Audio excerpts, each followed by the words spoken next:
I want to start a business. I want to be financially independent. I want my kids to do all this stuff. Um, and that is up to you. You either have to look in the mirror and go, right, all that pain, all that trauma, all that stuff that has just been thrown my way, and I've got every time. You either push that all together and go, I'm going to use that, which is what I've done. I've used just personal experiences, or you don't, and you crumble and you stay, and every few years you knock yourself back. So it's all about you're never like loving who you are and who you were, because until you can do that, it's going to be a very difficult part. If you want to make more sales without the pressure to post on social media, I made this podcast specifically for you.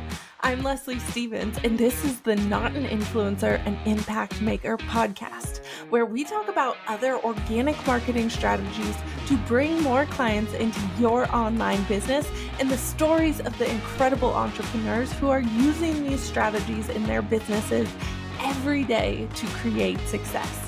You do not have to be an influencer to be an impact maker and build a successful online business. I've been looking forward to this conversation since the moment I connected with Nikki. So, Nikki, tell us a little bit about you and what you do. Okay, so I'm a mindset coach for women with reproductive health conditions, hormone health conditions, and just really raising awareness about period health and all these conditions that go under the radar. So adenomyosis is my main focus, but we talk a lot about endometriosis, PCOS, premenstrual dysphoric disorder, and everything to do with women, and trying to empower them to stand up for themselves when it comes to their health, which is very difficult to do, and just giving people that empowering that it's not this taboo, embarrassing subject. We all have periods. We all have, you know, reproductive health issues. Some people have infertility, and some people, struggle holding on to pregnancies. So that is everything I do. It's all about mindset and empowerment. Yeah, and it's so important to combine the two because one is such like a health and scientific like area where people aren't necessarily combining with mindset, but it's all Mm. about how you approach it. I feel like in 100%. the way that you think about it.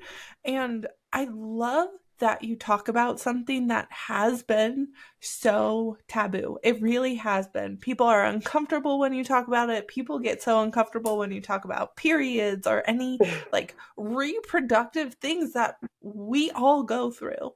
Yeah, Like we all get periods or we don't. And that's something that we need to talk about. yeah. So, And how did you get the courage to talk about this? do you know what? Since a teenager, I have struggled with my hormone health, and I didn't know it was that. As a teenager, I was up and down. I struggled at school. I couldn't really get my head into the game of anything, and that was the story of everything. I'd go 2 steps forward, 10 steps back.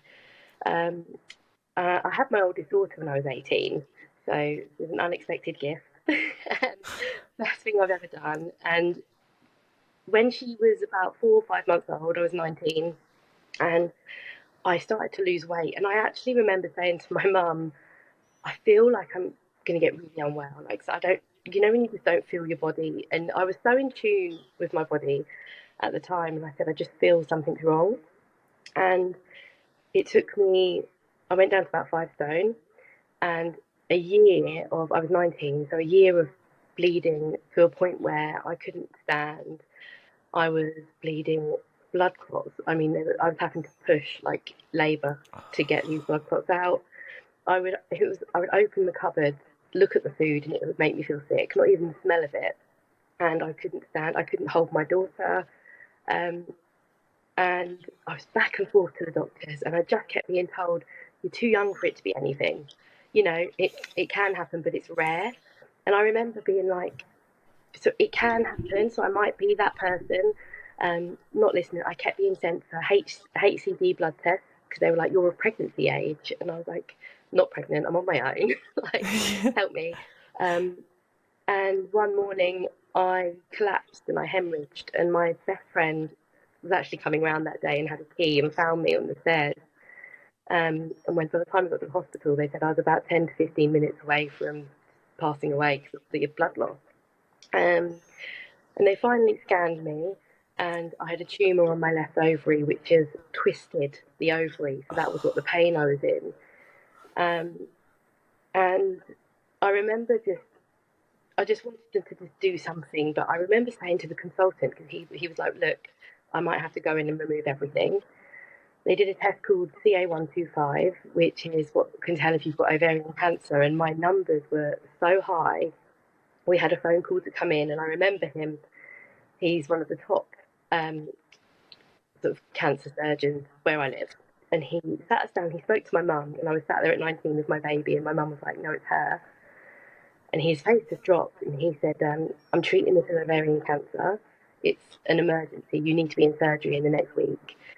And then the week came around, no surgery date, and I was just sat there. So we rang the doctors, rang the hospital, and his receptionist was like, oh, he does deal with cancer patients. And I was like, I know, he's treating me as one. And she had taken it upon herself to decide, because of my age, he had accidentally put the sticker on my notes incorrectly. And so it removed me off the list. So again, somebody else was going, oh, you're too young, won't be her. So I finally got this surgery date, and I remember begging him, like, just keep everything, please. I just keep as much as you can. I want more children. And I had my surgery, and he did. He removed my left ovary, but everything else was kept, and I was covered in fibroids, and my organs had been so stuck together constantly and torn apart. There was so much scar tissue. He didn't think I'd probably be able to get pregnant again.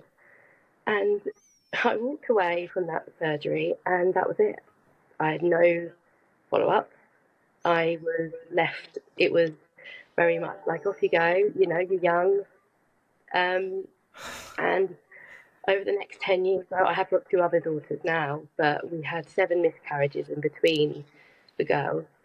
And every time it was like, the first couple of times we'd go into the doctors, have a blood test, and, I knew what was going on. And it got to the point where it was so normal to have a miscarriage that it was like, I'm not even going to ring them. They're not going to do anything. I'll just sit there. And I just remember thinking, like, I've got no support. No one cares. And any time I went in there, I was like, I'm in so much pain again. You're just constantly pushed to go on the pill, have the coil. None of that was helping me. I was desperate to have some sort of acknowledgement. And I finally was scanned, and they found I was covered in endometriosis. I had cysts on my ovaries, and I had a condition called adenomyosis. And now I then fell pregnant with my youngest daughter. And again, I was taken off all the lists, had no support or help. And I got to about 30 at this point, and I just remember saying to my other half, like, I just want a hysterectomy. I just want it out. I'm just sick of the heavy bleed, just being pushed the pill constantly. That isn't what I needed. I needed some help. And I was told that because of my age, and we're not married, me and my partner, that what if I meet someone else one day and they want children? So you can't really do a hysterectomy because you're too. I was like, I'm 31, got 3 girls. I don't want any more kids. My mum's mum passed away of uterine cancer. And my dad's mum passed away of breast cancer. And it was just the constant being ignored. There was no help. And you feel helpless. You're thinking, I'm literally laying on the floor. You're leaking through your trousers. And I don't just mean a leak, I mean, like, you're flooding. And you're begging a doctor who's just looking at you like, just take some ibuprofen and off you go. And I just had enough. And my dad passed away last year, and that's what made me just think, I'm life's too short to not fight a corner. And I've always been a bit of a fighter and a bit of somebody who will just stand up and go, this isn't fair, this isn't on. So I started the Adenomyosis Coach, which is all about mindset. And that's now grown into this whole community of women with all these reproductive health conditions, hormone health conditions, premenstrual disorder, which is like PMS, just mega, up there when it comes to that. And it baffles me that we're in 2023 and women are still trying to fight their corner. So adenomyosis has only just been put on the NHS in the UK, the NHS website. This year, it was only just finally classed as a real condition. Oh And my the trouble is gosh. so endometriosis, you can see it quite easily. Adenomyosis, anywhere you look, it says 35 years plus, which is where I was getting the whole "you're too young." Same with ovarian cancer, and um, that's not the case. That is because by the time you're 35 plus, you probably tried to get pregnant multiple times. You've had miscarriages, can't get pregnant, loads of issues, and it's led to the point where at 35 they finally listen to you. But actually, Yeah. that's affecting girls from 14, 15, and it's basically adenomyosis. For anyone that doesn't know, is where the endometrial tissue grows into the muscle wall of the uterus itself. So it's incredibly difficult to find unless you know what you're looking for. So yeah, it's all about trying to shout about it. Yeah, you gotta shout about it. I mean, dealing with all of that in silence and getting written off, like, oh, just take some ibuprofen and what are you talking about kind of thing because you Yeah, are too young. That's so defeating, and I can't even begin to imagine the things that shift in your mindset when you keep getting told, oh, nothing's wrong with you, or oh, like it's much less severe than you think it is, when it's yeah, actually something that's gonna end you're gonna end up in the hospital 10 to 15 minutes away from yeah, bleeding out, yeah, but you're constantly being told these things. So when you're working with these incredible women who have gone through this, going through it yourself, what is kind of the first step that you take with them to begin to shift their mindset? The first thing we always cover is accepting who you are. That's an incredible difficult thing to do because women with these sort of conditions and hormone health and hormone imbalances, they're not just fighting pain all the time. Usually, 9 times out of 10, their whole lives have been set backwards. When you're going to school and you're trying to focus in a classroom, but you're leaking and you're in pain, or you're missing days of school because you can't go in, you're already disadvantaged compared to everyone else. And then that will follow on. So you're not just talking about women unable to get pregnant, or you're talking about people who never really got the opportunity to be who they truly are. They haven't been able to go on to college or university or get the careers even that they want to. And you often find the level of self-loathing that a lot of these women have because they don't know who they are. They feel so completely unfulfilled, and it's incredibly difficult to watch somebody cry to you on camera because they just look like they've done nothing with their life, but it's completely out of their hands. So the first thing we always do is it's all about themselves and understanding that that version of them as a teenager, as a young adult, she deserved actually so much more support and care. And it's about helping her remember why you're doing it. Remember why you're here talking to me. You're here because you want to make a change. You're fed up of it. And the best way to do that is to look at that girl who needed help, and you're going to help her now because she deserves it. That's Mm-hmm. always where we begin.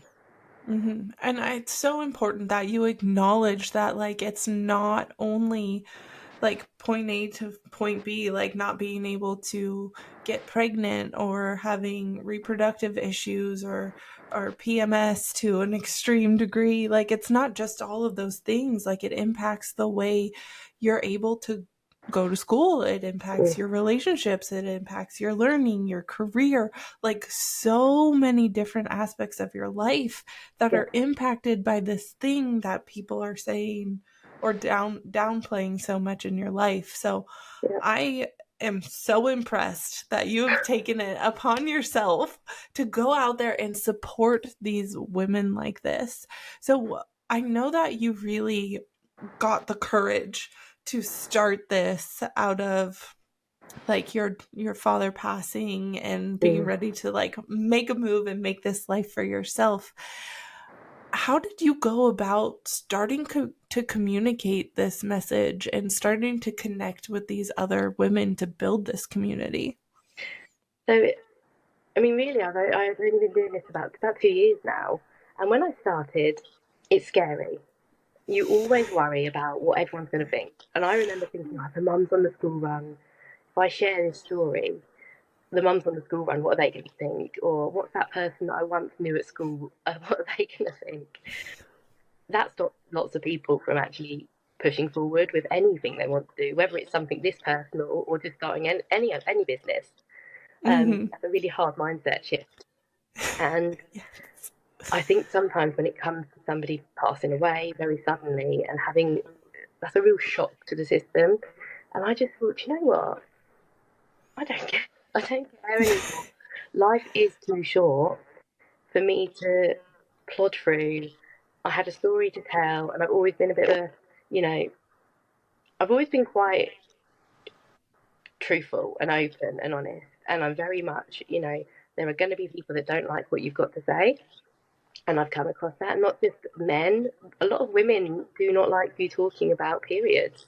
It's really Mm-hmm. bizarre. And as a mum of three girls, and girls who are probably quite likely to get conditions, it can be hereditary, so they're very prone to it. And I don't want my girls growing up in a world where they can't talk openly about periods or just have them open, go to a doctor if they're having trouble and be listened to and heard. And I just thought, okay, I'm just going to start talking about my story. So I got my Instagram page and I was on Facebook and I was just chatting to people, and I'd done an accreditation in mindset coaching, and I was doing my degree in psychology throughout COVID. And I just started talking, and it was scary, honestly. I would do something and I'd delete it, and then I spoke to a journalist who picked up my story, and they shared a really awful clickbait headline that women changes tampon every 20 minutes.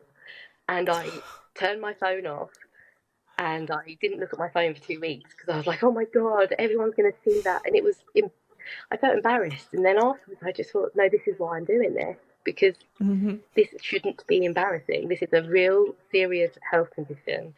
And that just shows how little people think about women trying to talk about their health. Um, Mm-hmm. so I went onto social media to begin with, trying to share it. And then I just thought, you take it back again when you're pushing yourself out there and you're not really getting anywhere. And I thought, who am I doing this for? Really, I was doing this for 14-year-old me who was sat at school, not taking anything in. Hormones were like this. I was falling out with friends. I didn't really know who I was or what I was doing, and it was because my hormones were through the roof. Um, and I just thought that's who I need to speak to. I need to either speak to girls or young women in college. Um, so I sort of went on to colleges and emailed them, and I didn't really get much back. So I then went to the local councils, who sort of, the education systems within the local councils, and I wasn't taking no for an answer, and I was just sort of telling everyone this is why I'm doing it. You know, these are my accreditations. This is who I am Mm-hmm. and why I think that's boring stuff. Um, and this is what I want to do. I want to educate women, and not just women. I want to educate the students, the tutors, teachers at schools. My daughters go to a girls' school, and she's very lucky. But I remember being at school and not being allowed to go to the bathroom. And you think, Mm-hmm. come on, you Yeah. have to let girls go to the toilet without embarrassing them. So that's how I started to grow my audience, was talking to schools. Social media sort of came afterwards, which Mm-hmm. you would think was the other way round, but I feel like the more I spoke openly, the more I found my voice, and the more I got comfortable with talking about what I do. And you have to be your true, authentic self. I think anyone starting any sort of business, whether you're talking to people about health or anything, people will tell if you're not being authentic and being yourself, Mm-hmm. and people won't relate to that. They'll swipe away. But if Yeah. you are just being yourself and sharing who you are and doing something good, helping people, that will feed back and people will just be drawn to that. And that's actually when I noticed my social media started to change.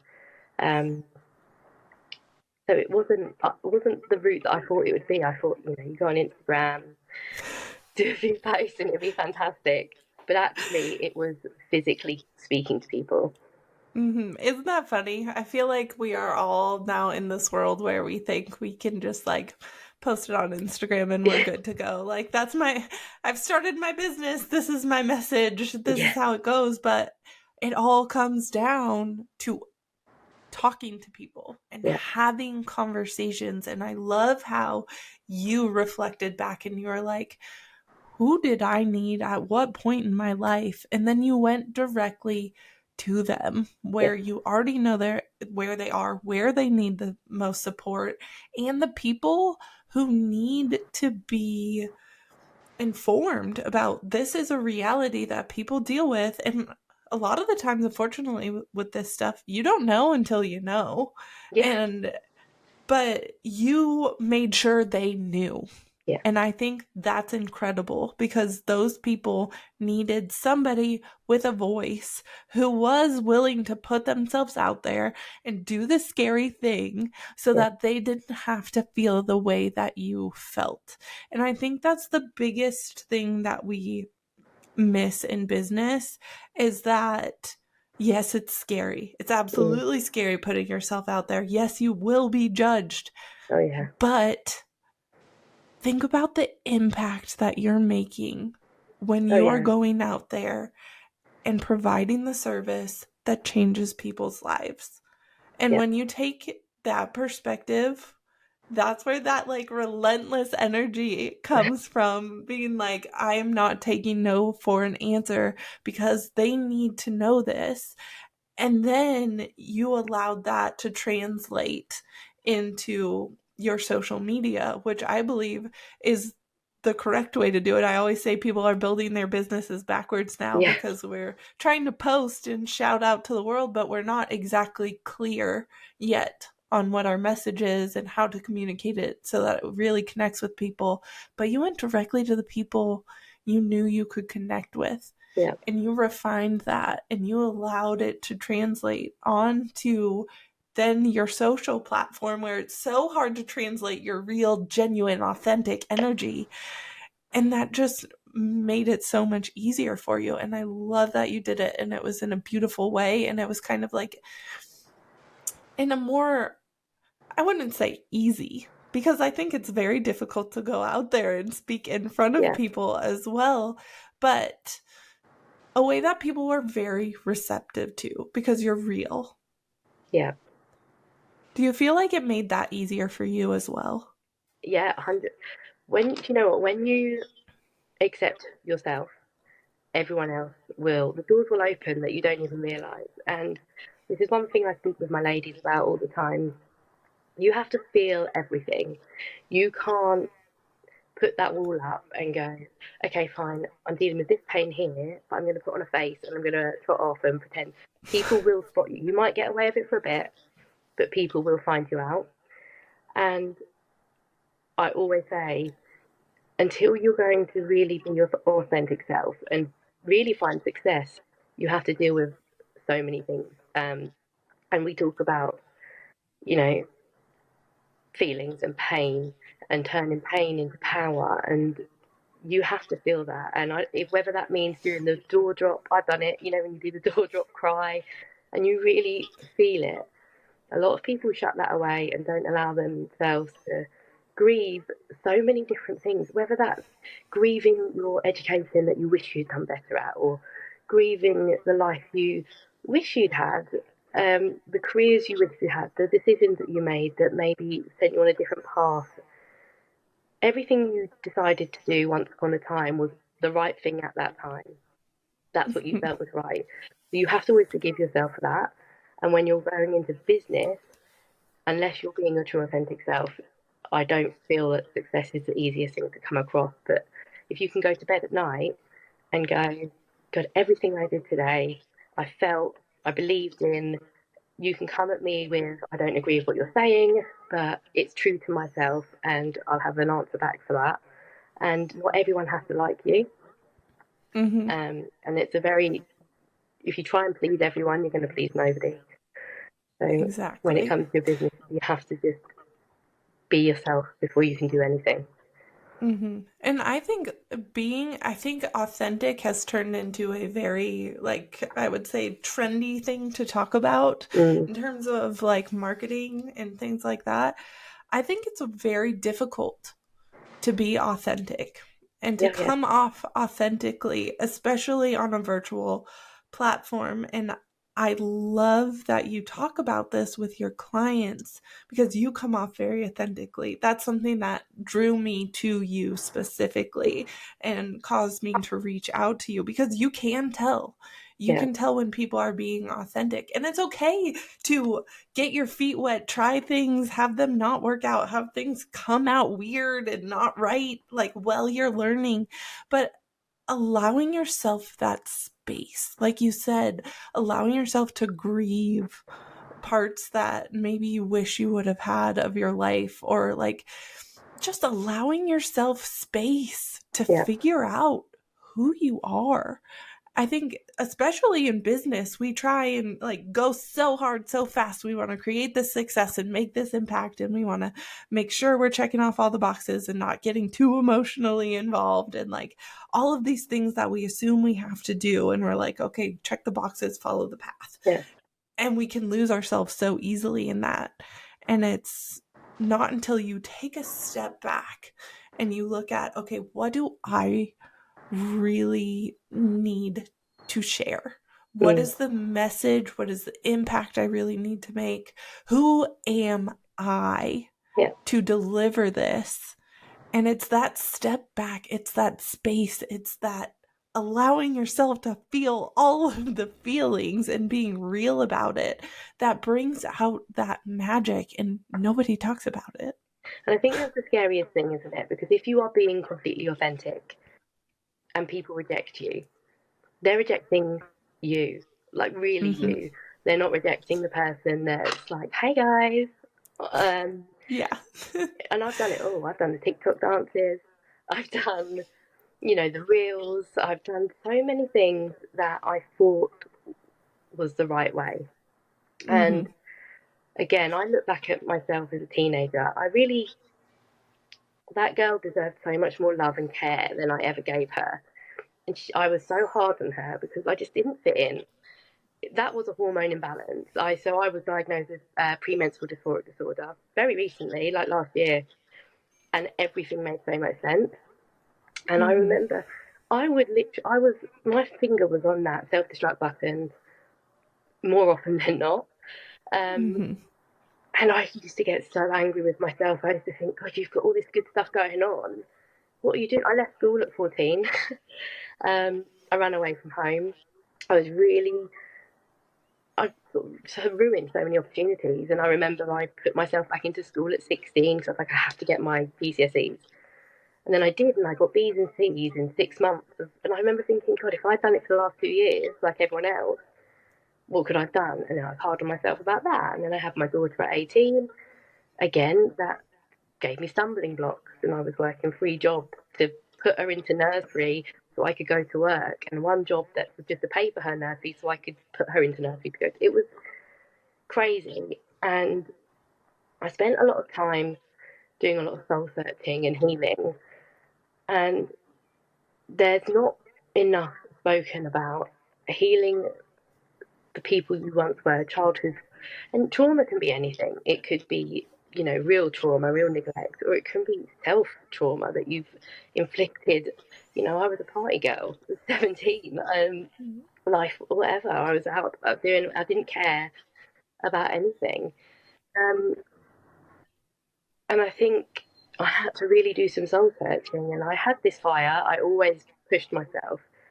And I always found that whenever I hit rock bottom, that was when actually my most creative times came about, and I, would have all this success.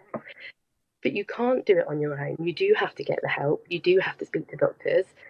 And I mean, for my PMDD, I laid on my bedroom. I laid on my two younger girls' bedroom floor, and I was getting into bed. They were listening to a sleep story, and I was just in tears, like tears running down my face. This was like last 2 years, about 2 years ago, and I just remember thinking, I just don't want to be here anymore. Like I just didn't want to do it anymore. I knew in my heart I would never do anything, but I just remember thinking, I'm exhausted pretending to be happy, happy, everything's fine, I'm all good. I worked in a really good job, I earned really good money in IT, but I didn't know who I was. I didn't know who that person was. That isn't me. And that day, it really scared me. And I just, like, I deserve more than that. Like, and I looked at my daughter, who is like my double, my 14, she's about to be 14. And I was looking at everything she's got, and I was thinking, I deserve that. And you know what? I still deserve. It's never too late to give yourself that chance. So you have to learn to love yourself and like the decisions that you've made, and understand that the journey you've gone on is why you are so powerful right now. And you have to make a decision. One day you will hit a point where you look at yourself in the mirror and you'll have these wants and desires. I want to start a business. I want to be financially independent. I want my kids to do all this stuff. And that is up to you. You either have to look in the mirror and go, right, all that pain, all that trauma, all that stuff that has just been thrown my way and I've got every time, you either push that all together and go, I'm going to use that, which is what I've done. I've used just personal experiences, or you don't, and you crumble and you stay, and every few years you knock yourself back. So it's all about, you're never like loving who you are and who you were, because until you can do that, it's going to be a very difficult part.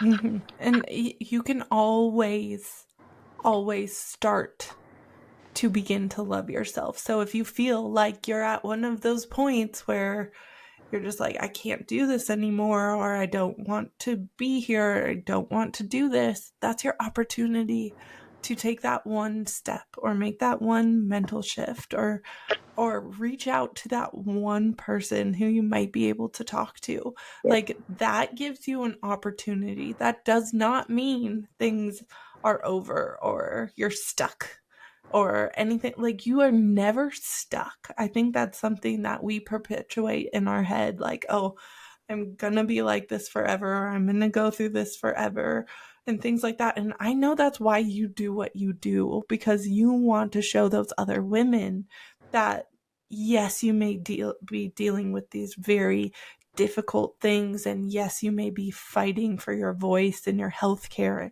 and all of these things, but you can take a different perspective, or you can look at the things that are great that you have, or you can start to shift your life in the way you work and all of these different things. And having that outside perspective can be life-changing. Yeah, definitely. So, Nikki, where can people find you to reach out to you, connect with you, maybe have a conversation, or potentially work with you? So you can get me on my website, which is nikkiallford.com. So it's NIKKIALLFORD. Or I'm on Instagram as the Adenomyosis Coach. I am doing a new relaunch on the 21st of September. So I've created something called the Revive Her Network. So it's all about revival, who you were meant to be before any trauma or hormonal imbalances have impacted your life. It's all just about raising strong women to be who they deserve to be in the first place. So that is launching on the 21st of September. And I am offering, so the first 3 people on this pod who quote like Revive Me will get 2 free sessions with me. And then there's a 10% discount, which if you just message Revive Me, you'll get 10% off any coaching sessions. But there's also going to be group sessions where women can get together, and it's an online community. You know, sometimes if you want to have a rant, have a rant. If you want to share business tips, share business tips. It's just being open and having a voice again. So many women don't have voices, and they think they might. You know, every now and then they'll have one, and someone will say something, and it will put them back. Like that newspaper article set me back for a couple of weeks. And I thought, no, this is why I'm doing this. You're allowed to have a voice. You're allowed to be successful, despite the trauma that you've had. So anyone that joins up will have that experience. I love it, that support network, because we are all gonna get knocked down, and having that community to lift you back up and be like, it's okay if you have a setback, we're here to support you. That can be absolutely everything. So we will have all of those links below in the description. So click them, get in touch with Nikki. She's always been a joy for me to talk to. So thank you so much for hanging out with us today. No, thank you so much. What if I told you there is a way to get more leads in your online business without having to post on social media? That's something you'd want to know more about, right? Well, you can learn exactly that in my free training, where I will teach you how to leverage simple conversations to turn strangers into paying clients, as well as how to borrow other people's audiences to build your authority, credibility, and connect with new potential clients, as well as how to make sales simple and easy. Click the link in the description or go to Client Connection Method